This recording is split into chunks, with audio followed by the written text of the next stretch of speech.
एक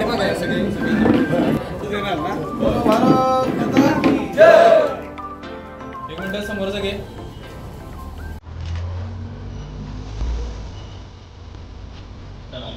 बरं वाटलं सगळ्यांना भेटून. बाईक घ्या.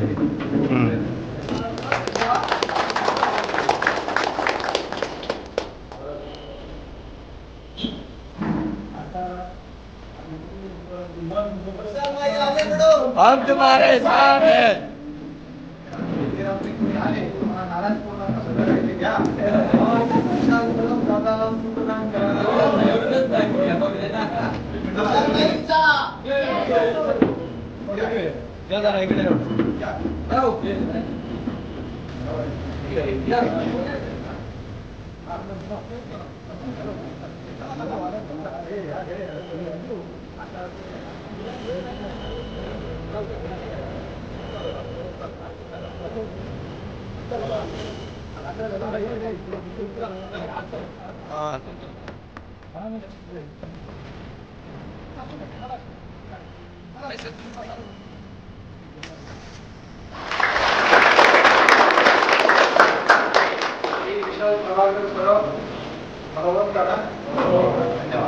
मी आपला मुलगा, आपला भाऊ आणि माझ्या तरुणांचा सख्खा भाऊ.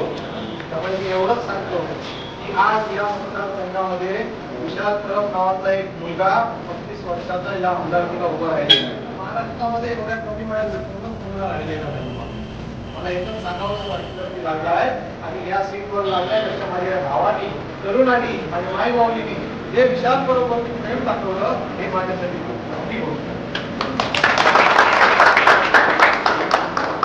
20 तारीखला इलेक्शन होणार आहे. एक मिनिट हा समोर.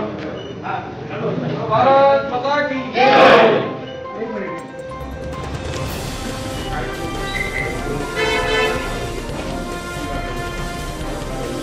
चला सर्वांना धन्यवाद. मनापासून हृदयातून धन्यवाद.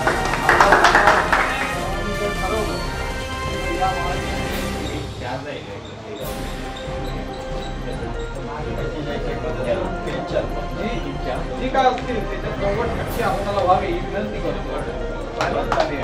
या ठिकाणी हॉस्पिटल, या ठिकाणी बेरोजगारी, आपले असंख्य तरुण हे दुकानावर आणि गाड्यांवर बसून आहे. बरोबर ना?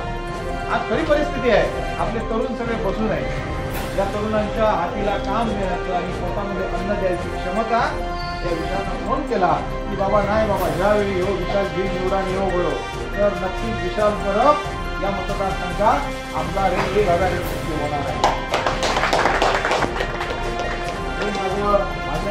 माझा स्वभाव 20 वर्षापूर्वी मी आहे तसाच अजून आहे. बरोबर ना भाई? जमिनीवर पाय आहे.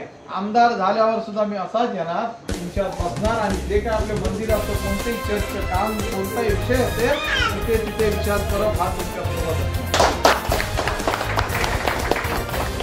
मी थोडंसं आवडतं घेतो कारण आपण अशा मीटिंग अनेक ठेवल्या आहेत पण आपल्या सगळ्यांची एक दोस्ती, एक ओळख, एक संबंध चांगले आज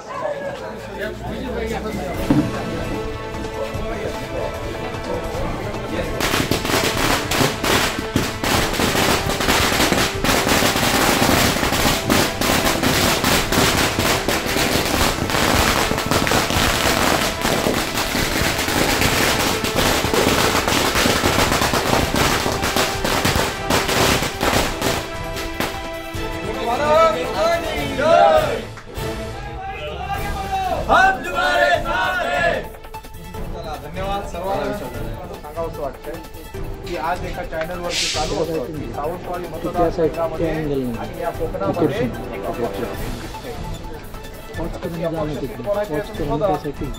बरोबर ना? तुमच्या लक्षात आलं की नाही? त्यामुळे ही सीट आपली आज विजयी झालेली आहे. आपण हनुमान रायांना सांगूया की येणाऱ्या 23 तारीखला आपण गुलाल उधळण्याची आम्हाला ताकद दे द्यावा आणि देव आम्हाला ताकद नक्कीच देईल आणि आपण सर्वजण गुलाल उधळू आणि विकासाचा रथ पुढे घेऊन जाऊ. या वाड्यावरती मी सर्व मंडळींना एकच सांगतो उद्या सकाळपासून सगळ्यांनी महिला मोबाईल घ्या आणि मोबाईलात जितने पाहुणे पैसे आहेत त्यांना फोन करा आणि त्यांना सर्वांना सांगा की आजपासून विशाल परब आमदार होणं काळाची गरज आहे. मला एकच सांगावंसं वाटतं ही सुज्ञ जनता आहे. या सुज्ञ जनतेला काही मोठं मी सांगण्याची काही गरज नाही, बरोबर ना भाई? सगळी लोक हुशार आहेत, सावंतवाडीतील सर्व लोक शांत आहेत, सगळ्यांच्या चेहऱ्यावर शांतता दिसते. पण 20 तारीखला सर्व लोक आपलं मन आहे ते पूर्णपणे मतदानामध्ये रूपांतर करतील. आणि आपलं चिन्ह काय आहे बाळांनो?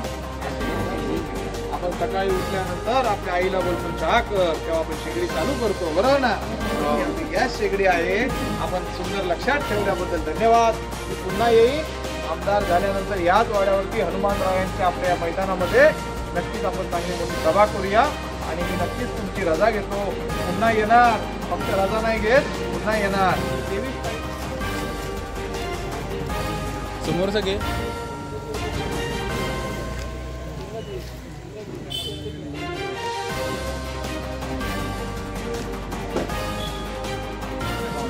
बघा, या ठिकाणी आम्ही श्रीदेव उपरलकर पाटेकर देव आणि सर्व देवतांना मानणारी व्यक्ती आहे. माझ्यासारखा एक 35 वर्षाचा कमी वयातला तरुण उमेदवार या मतदारसंघात उभा राहिला आहे. या उमेदवाराच्या प्रचारासाठी स्टार प्रचारक गोरगरीब जनता आहे. या स्टार प्रचारक कोण आहे तर टेम्पोवाले आहेत, रिक्षावाले आहेत, या ठिकाणी फळ विक्रेते आहेत. लोकांच्या चेहऱ्यावरती हास्य आहे, फक्त सुप्त शांतता आहे. लोक काही बोलून दाखवत नाहीत. आणि सावंतवाडी मतदारसंघ आजपर्यंतचा इतिहास आहे, जो शांतता आणि संयम राखतो त्यालाच मतदान करतात. विशाल प्रभाकर परब नावाचा मुलगा या मतदारसंघात आमदार झाला तर या मतदारसंघाचा विकास डेव्हलपमेंट काय होईल, काय होऊ शकतं हे प्रत्येक व्यक्तीला माहिती आहे. आज मी एवढंच सांगू इच्छितो की गोरगरीब जनता, माय माऊलींचा आशीर्वाद, जाणत्या लोकांचा आशीर्वाद आणि विशेष करून तरुणांचं प्रेम.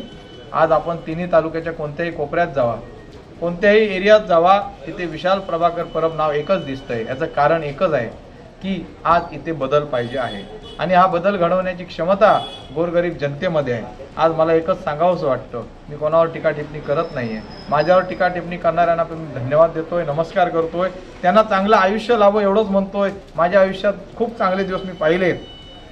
आमदार झाल्यानंतर सुद्धा विशाल परब असाच राहणार, पुढे सुद्धा लोकांमध्येच राहणार. मी माझी बॅग पॅक करून मुंबई गाठणार नाही, एवढं मी ठामपणे सांगतो.